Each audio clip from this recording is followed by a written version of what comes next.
Yuk, coba sih bayar berjamaah. Ayah ini jeger, tukang toko, tukang talong, tukang bukaan, tukang nolongan yang korok, ada yang sholat, ada yang ngaji, bujuk-bujuk bisa baca Quran pas sholat kita. Hari kawin dengan anak kiai, ditinggali bagi istri nanti. Dia bersama rumah tangga, si akang serta tinggal di sholat.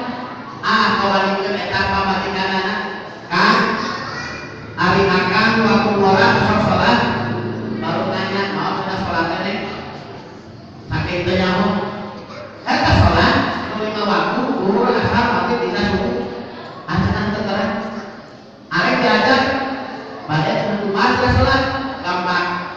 Di mana-mana ayeuna dulu maghrib, berangkat ke masjid, pakai koko, pakai sapi, pakai peci.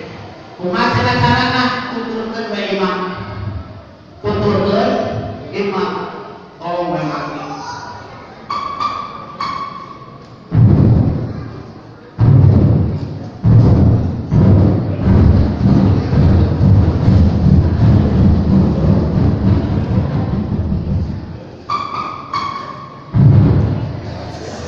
Maghrib datang. Maghrib datang.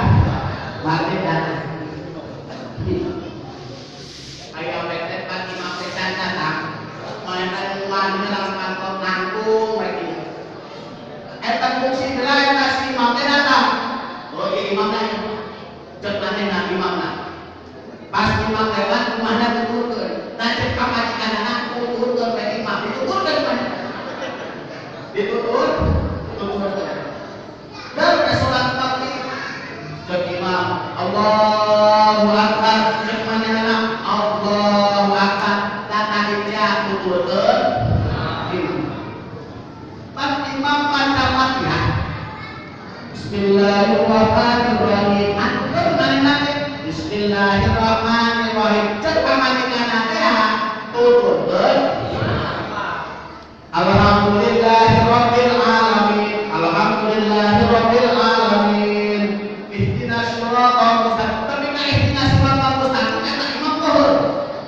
Ieu goblok ai seperti imam tahan di golek-golek itu. Nah cek imam zuhur. Saumur hidup imaman katahan di golek imammu. Geus walan qoli, main angkutan walan qoli.